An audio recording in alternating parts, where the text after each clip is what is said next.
Okay, so you're buying a property and you're told by the agent, that there's an offer whilst you have an offer as well. Is this true? Is this false? We're going to teach you about a little bit about herd mentality.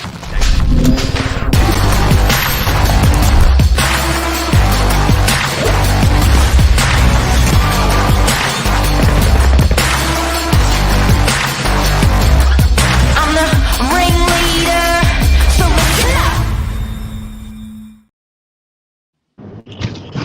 Good morning.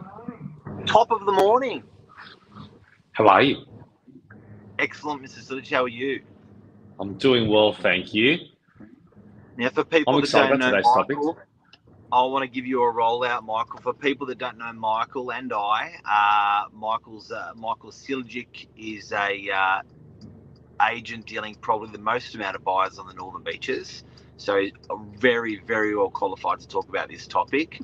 I'm the owner of a real estate agency on the Northern Beaches, seen plenty of buyers around, and we want to give people some advice on that when that happens, when they're making an offer and then there's another offer, when sellers are all down, they haven't got any offers and suddenly they've got 2 or 3.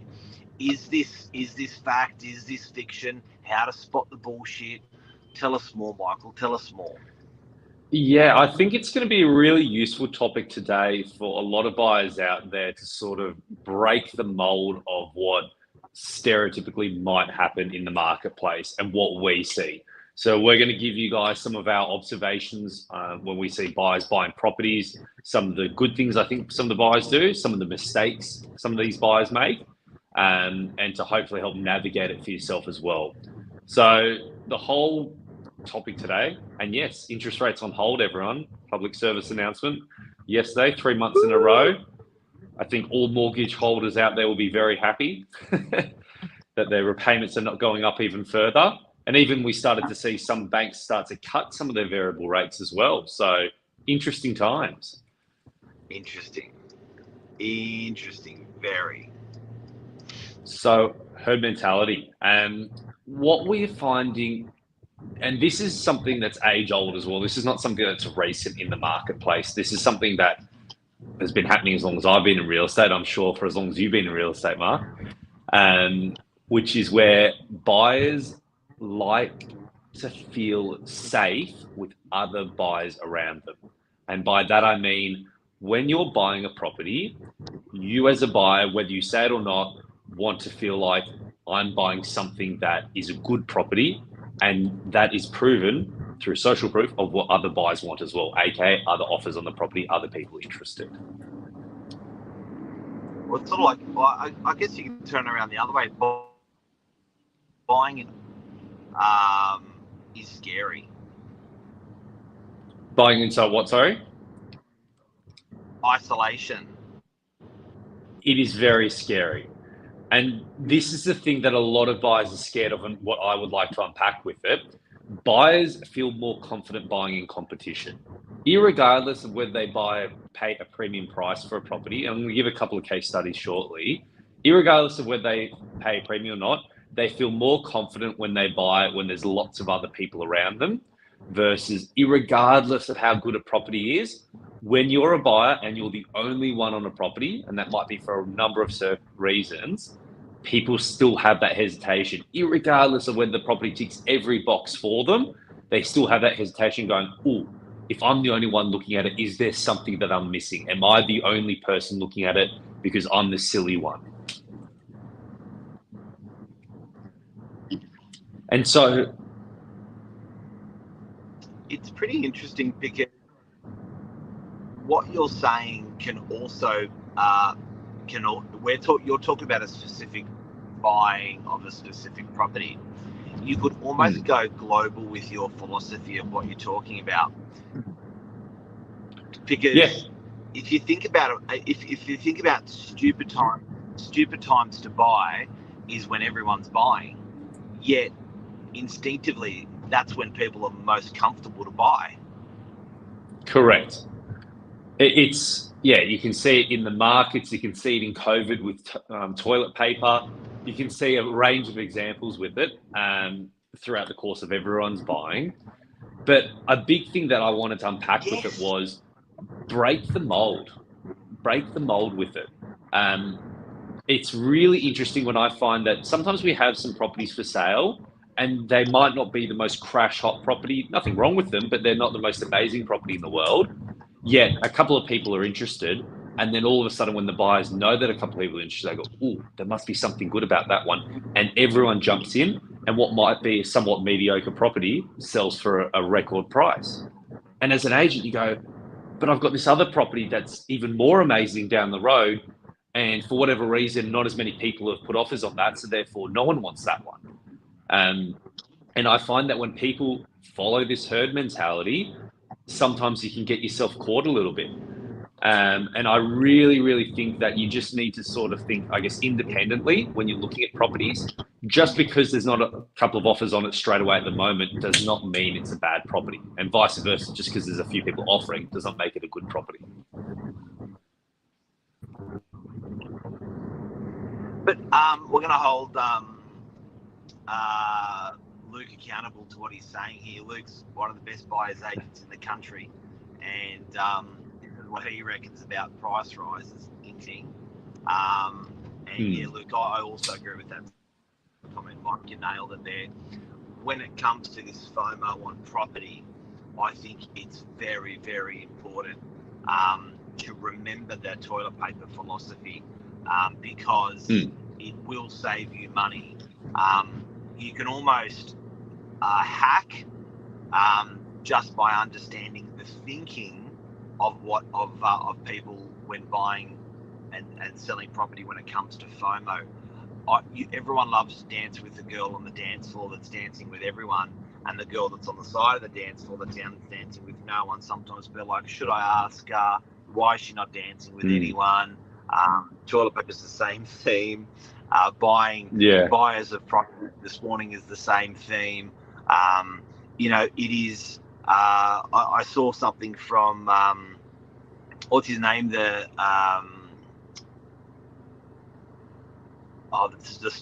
guy that buys a shit ton of stocks, the old guys in America, Warren Buffett. He said the secret to investing is always be buying. Yes. So that's always be buying means he's buying in high markets, he's buying in low markets, he's buying in all markets. So and same with if there's 10 buyers or one buyer, always be buying. Like it's a really hard philosophy for people to follow, and you really have to be courageous. You really have to go against the grain. When everyone's zigging, you've got to zag. That's when there's value out there for you to buy property. And Michael, you're a witness to the no bullshit data of seeing the property on the market for X amount of weeks, and then there's no one, and then within 1 day or 24 hours or 48 hours there's 4 people on it, and you're there scratching your head going, what the hell? Yeah, it's so true. And this is some practical advice we'd like to give as well to people out there. When you're looking at a property, the amount of times I've had buyers approach me and go, I like this property, but keep me in the loop. I'm not going to offer on it. I want you to let me know when you start getting offers, and then I'll think to offer on the property. The amount, I'm sure you've seen it as well, Mark, so many times over the years where buyers come say to that, and obviously in the buyer's mindset, they're thinking, okay, well, I'm going to wait to see what the agent gets as an offer, and then I know I'll just put a little bit more, and then I'll buy the property, but I know I'm not overpaying them because someone else is willing to pay it. That's sort of the mindset behind it, versus when people say that to me, I'd say probably 85% of the time, they end up paying more for the property than if they just negotiated up front and said, okay, well, I'm happy to pay X amount, and negotiated before they waited for another buyer. Absolutely. And Michael, you know what I love about today's episode is, of course, an agent's going to say what an agent's going to say when an agent's trying to sell a property. You have got your motivation in today's episode is just to talk about the facts, to offer advice. Like, you're not selling people that are watching anything here. No. You know what I mean? So it's not like you're giving the advice saying, because like it is just the no bullshit what we see on the coalface, and it's always surprising still.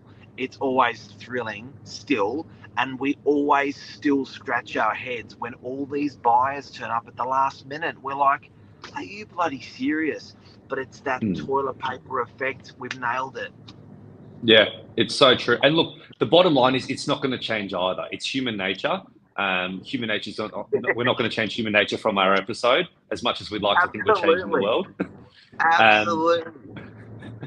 But for the people watching, the people out there that are going, well, I do want to have that competitive advantage. Of course, you don't have to do exactly what we're saying, but take on board, I guess, some of the nuggets from it and implement it into your own property journey. Because I just think that to break the mold, and it's not just us saying it, it's Warren Buffett, it's all these people that have done very, very well over the years with buying, whether it be shares or property, to break the mold. Honestly, it's going to win you money probably, and definitely win you transactions. I love Lisa's comment.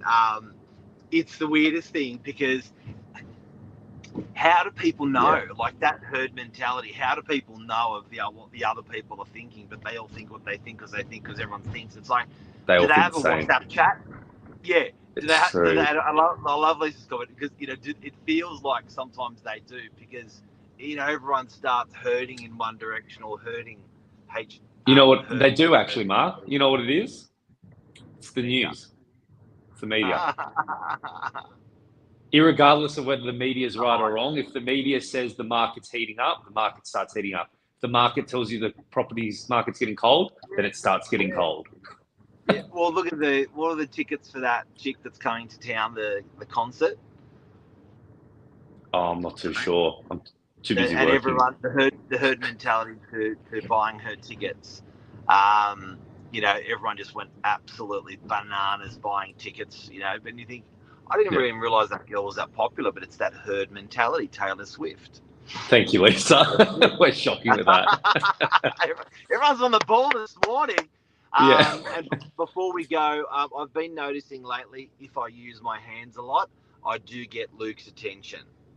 He I don't know if he's calling it the property dance, but it's our Eastern European mentality. I can't help it as well. I try to hide it below the camera, but that's the way we talk. It's the way we communicate.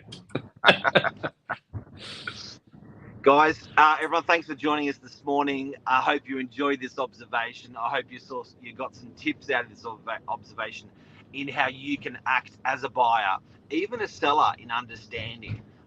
There's some good nuggets in there, hopefully, today for people. 100%. Michael, thank you for coming on the show. Thank you, Mark. Thanks, guys. See you, everyone. Take care.